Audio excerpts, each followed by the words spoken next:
Дараагийн бичлэгтээ тавтай морил.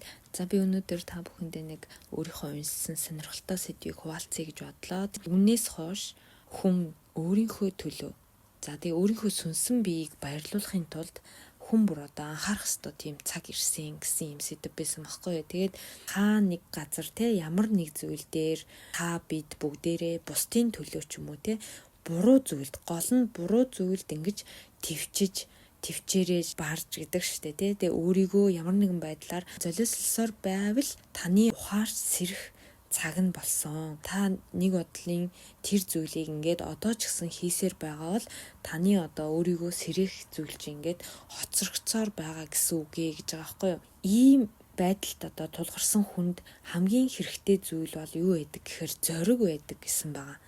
Жишээ нь одоо ажил байна тий. Та үнэхээр стресстэй ажилдаг. За энэ миний хийх зүйл биш гэдэг ч юм уу нэ. Тийм бодолтой ингээл та ажлаа солихынсан ч гэдэг юм уу ингээл яваад байгаа бол танд ажлаа солих зориг, тэр ажлыг орхих зориг хэрэгтэй байгаа гэсэн үг. Тэнгүүд хүмүүсийн хамгийн их түгээмэл байдаг зүйл буруу хүнтэйгээ байгаа тий. Таны хил хязгаарыг давсан зүйлийг ингээд төвчээд ч юм уу ингээл өөрийнхөө хамаг одоо төвчээр юу гэдгийг бүх зүйлийг ингээд бараад байгаад идэг бол орхих зориг гэдэг зүйл хэрэгтэй байна гэж байгаа байхгүй юу. Энэ бүгд ерөөсөө та бидний ухамсар, өөртөө итгэх итгэл, зоригоос шалтгаалдаг зүйл учраас хүмүүс тэр нь дутдаг гэж байгаа. Тэр нь дутдаг учраас хүмүүс орхих гэдэг зүйлийг хийж чаддгүй. Өнөөдөр маргааш нөгөөдөр ингээл төвчих гэдэг зүйлээр ингээд өөрийгөө хүлээд бариад байгаад идэг. Хүн яаж өөртөө итгэлтэй, өөртөө зориг, өөртөө итгэлийг бий болгодог вэ гэхээр үгийн хүчээр бий болгож болно гэж хэлсэн энэ зүйл бол надад бүр яг үнэхээр үний юм шиг санагддаг. Үгийн хүчээр бид нар өөрсдийгөө зоригтой болгож болно, өөртөө итгэлтэй болгож болно, өөрсдийгөө өөрчилж чадна аахгүй юу. Тийм болохоор угаасаа зоригтой, өөртөө итгэлтэй, цаанаасаа тийм төрчихсөн юм шиг хүмүүс биш л бол мэдээж тийм хүмүүс бол байгаа тийм хүмүүс биш л бол яадаг юм одоо өөртөө бид нар өдөр бүр тэр үгийн хүчээр би чаднаа, би хүчтэй гэд маш олон давтамжтай хилээд авах юм бол бид өөрсдөө тийм хүнийг өөрийнхөө дотор бүтээж чадна гэж байгаа. За ингээд өөртөө хүчтэй байх, зоригтой байх тийм зүйлийг үгээр ингээд бид нар өөрсөндөө бүтээчлээ гэж бодъё. За тэнгүүд цаашид бид нар ямар зүйлийг ингээд турших юм бол, ямар зүйлийг амьдралдаа хийх юм бол илүү баярлаж, догдолж, хүсэл сонирхол дүүрэн байж чадах вэ гэдэг зүйлээ бодож үзээрэй гэж байгаа.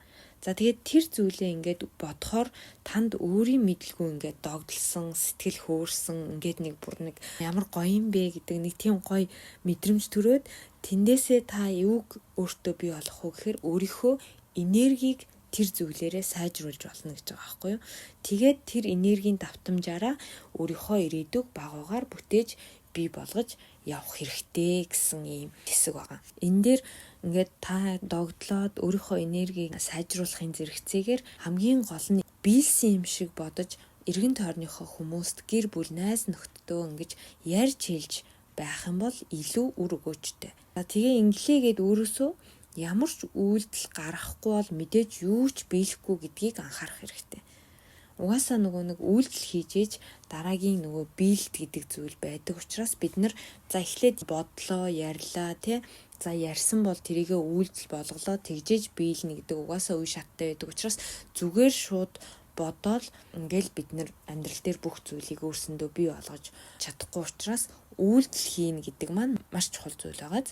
За тэгээд бидний энэ амьдраад байгаа амьдрал чинь 12 жил, 6 жил гэсэн ийм нэг том жижиг янз бүрийн одоо эргэлтүүдтэй байдаг юм байна л да. Энийг нь бол би сайн бас ойлгохгүй байгаа. Энэ дээр юу гэж хэлж байгаа вэ гэхээр тэр тайлбарлаж байгаа нь болохоор хүн болгон өөрийн гэсэн амьдралын эргэлтүүдтэй байдаг гэн л дээ. Мэдээж энэ 12 жил 6 жилээр ингээл богино том жижигээрээ ингээл хүний амьдрал нэг циклд ороод ингээл эргэлдээл тэгэл 6 жил болсны дараа дараагийн том 12 жилийнхэн ч юм уу ингээл явдаг юм шиг байгаа.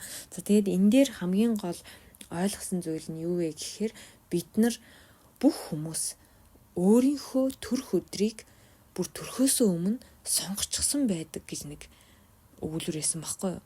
Тэгээд төрхөөсөө өмнө бүр бид нар одоо жишээлбэл би 6 сарын 10-нд төрсөн байхгүй ингээ миний төрсөн өдөр туудахгүй болгож байгаа. Тэгээд би ингээд төрхөөсөө өмнө өөрийнхөө төрх өдрийг бүр ингээд сонгоцсон. За би энэ өдөр төрнөө гэд ингээ бүр хүлээгэж байж идэг гэсэн байгаа.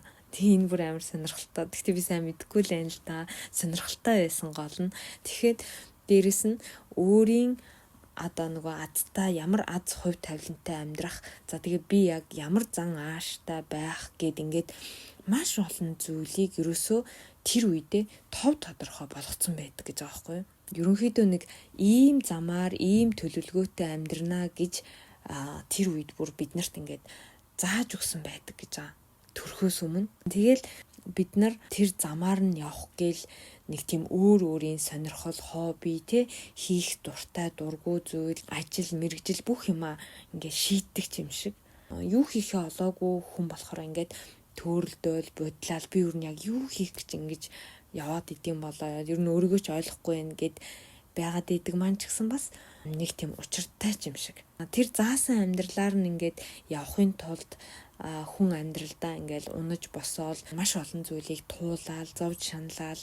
За тэгээд тэндээсээ нэг юмыг ойлгож сурч аваад яг тэр өөрийнхөө заасан зам руу нэг жоохон ингээд дөхдөг юм шиг. Одоо энэ зүйлийг уншиж байхад надад бол санагдсан. Тэгээд нөгөө ойлгох ёстой зүйлээ нэг ойлгож чадахгүй байхаар л дахин хэцүү одоо бэрхшээл өгөөл тэндээс нь улам илүү зүйлүүдийг ингээд ойлгуулад идэг юм шиг. За тэгээд би яг нэг ийшэл явах ёстой хүн юм байна да гэдэг нэг зүг чигээ багаагаар олоод яваад идэг юм болов гэж бас би бодсон байхгүй юу. Тэгээд тэндээсээ суралцаад ойлгоод өөрийнхөө зүг чигийг олоод ирсэн хүн илүү бас нэг сайн сайхан амьдраад хувь сайтай амьдраад идэх юм болов гэл дотроо асуулттай л энийг уншид дуусгасан. Тэгээд ихэнх хүмүүс ямар нэг зүйл тулгархад яагаад заавал би гэж надад яагаад ийм заавал тохиолж байгаа юм бэ гэж ингэж харамсах маягаар маш их боддог учраас тэндээс ямар нэг зүйлийг ойлгож авахаасаа илүү тэр зүйлд ингэж шантарж унж маш их бухимддаг юм байна л да. Тэгдэг учраас дахиад тэр зүйл нь ингээд тулгарч гарч ирээд идэг. Одоо нэг зүйл ингээд дахин тулгараал яагаад дандаа надад ийм зүйл тулгардсан болоо гэд бодож исэн зүйлүүд байж магадгүй. Одоо ингээд бодохоор яг надад ч гэсэн байсан байгаа аахгүй юу. Өнөөдрийг хүртэл яг адилхан зүйлүүд ингээд маш олон удаан тулгарсан байгаа л аахгүй юу. Тэгэхэд тухайн үед нь бол тэрийг ойлгоогүй одоо ирж ингэж ойлгож мэдээд за миний явах зам яг энэ л юм байна ч гэдэг юм уу те нэг жоохон тийм харах нүд маань арай өөр болдог ч гэдэг юм уу нэг тийм зүйлүүдтэй бас нэг уялдаа холбоотой юм болоо гэж бодож байна. Тийм болохоор энэ дээр би гол нь юу хэлэх гээд байна гэхээр адилхан асуудал дахин тулгараад исэн бол жоохон тайвшраад тунгаагаад жоохон амьсгаа аваад бодоод үзээрэй гэдэг зүйлийг л хэлэх гээд байгаа. Тэгээд эндээс та нарын маань тэгэх юм бол харах өнцөг, хандлага гэдэг зүйл маань жоохон ч гэсэн өөрчлөгдөх учраас энэ бол маш чухал зүйл. Юуг ойлгуулах гэж надад ийм бэрхшээл тохиолдоод байгаа юм бэ гэж өөртөө ажиглалт хийж үзэх хэрэгтэй. Ингэж ажиглалт хийдэг хүн илүү ингэж нөгөө зүйлээ хурдан ойлгож, хурдан өөрийнхөө нөгөө явах замыг илүү мэдж авдаг юм байна л да. Энэ нь өөрийнхөө сүнсэн биеийг илүү ойлгож улам илүү мэдрэх тийм процесс болж байгаа гэсэн үг байгаа байхгүй. Тэгэхээр төрөөд ийм замаар амьдрах ёстой шүү гэдгийг маань заагаад өгсөн байдаг. Тэрийгээ бид нар чинь яг тэрийг мэдхгүй. Гэхдээ нэг даалд ухамсар байдаг юм уу, юу байдгийг бүрхэгэл байдлаар биднэрт ингээд нэг тийм мэдрэгдээд байдаг. Тэрийгээ бид нар ямар нэгэн бэрхшээл тулгарч ийж олж авдаг. Тэндээсээ олж авахгүй байхаар дахин нөгөө бэрхшээлтэйгээ тулгараал ингээд яваад идэл нэг ийм үйл явцуд байгаад байгаа юм болоо да. Тэгэхээр зүхтах уу, тухайн зүйлтэйгээ нүүр тулах уу гэдэг нь бас нэг сонголт байгаа.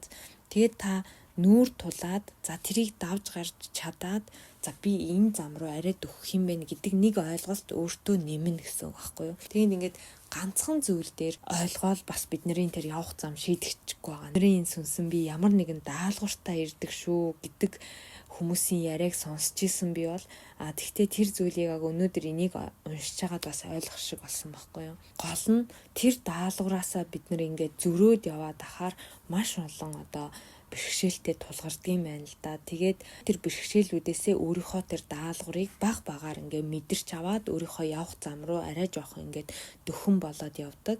Өөрийнхөө нөгөө сүнсэн бие дотоод хүн гэдэгтэйгээ улам илүү ингэж ойртож өгөөд өөрийгөө сонс.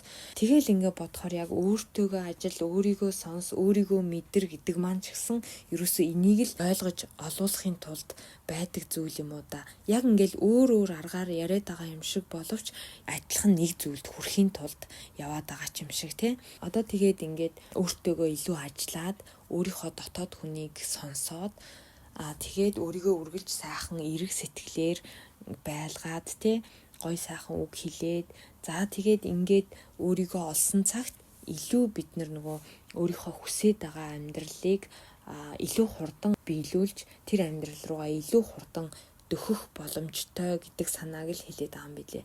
Таны дотор үүсч байгаа тэр догдлол гэдэг зүйлээ өөрийн дотор байгаа нөгөө сүнсэн биетэйгээ хамт ингэж мэдэрч чаддаг болно гэж байгаа байхгүй юу? Та ирээдүйд юу хийхийг хүсээд тэр зүйлээ бодохоор яаж гоё догдолдог вэ? Таны сүнсэн бие ч гэсэн тэр зүйлийг чинь мэдрээд ингээд хамтдаа бүр гоё догдолж өгөх тийм мэдрэмж гэж байгаа байхгүй юу? Тэгж чадахгүй би гэдэг энэ нэг гадна хүн өөр юм хүсээд ингээ яваад идэг. Таны доторх сүнсэн бие нэг өөр юм мэдрээд идэг. Тэгэхээр л ингээ бидний амьдрал одоо тэрнтэйгээ нийлж мэдэрч чадахгүй учраас яг нөгөө өөрийн хүссэн амьдралаас биелүүлж бий болгож чадахгүй л яваад идэг юм шиг. Тэгээ энэ нь өөртөөгөө илүү ер нь бол ажиллаа л гэсэн үг юм шиг санагдсан. Тэгээ бидний одоо сүнсэн биеинд бас урд хожид байсан ингээл сайн муу янз бүрийн зүйлээс үүдсэн муу зуршил гэдэг зүйл бас байдаг гэж байгаа байхгүй юу. Тийм учраас бид нарыг нөгөө муу зүйл руугаа бас ингээд татаад идэг. Тэгээд одоо ингээд өсөж дэвжээд ажлаа солиод одоо юу гэдгийг би өстой ингээд өөрийгөө хөгжүүлээд ингээд алаад үгүй гэл бид нэг боддог штэ. Тэгэхээр цаанаасаа л нэг дэмидээ зүгээр ингээл баг ажиллаа хийжээ. Энэ нь баг амар ээжтэй ч гэдэг юм уу, нэг тийм бодол төрүүлдэг ч юм уу. Таны хийх зүйлд ер нь бол нэг боож хааж ингэж саад тавьдаг гэсэн үг аахгүй юу? Одоо нэг үгээр сүнсэн биеинд ингээд зовд зүдэрч одоо шаналж байгаа нь илүү ингээд таата хөвгөлтөө байдаг тийм тохиолдолд байдаг гэж байгаа байхгүй юу? Өөртөө зөөлөн хандаж өөрийнхөө нөгөө дуртай зүйлийг сонгоод хий гэхэд сүнсэн биений тэр нөгөө муу зуршил гэдэг зүйл нь одоохондоо бас байсаар л байх юм бол зовоогоос шаналгасаар л байдаг гэж байгаа. Нэгсэндээ бид нар одоо бүрэн ухаажиж бүрэн ингэж өөрийнхөө сүнсэн биеийг сэрээж ойлгоогүй цагт тийм одоо хэцүү зүйлүүд тохиолцоор л байдаг гинэ.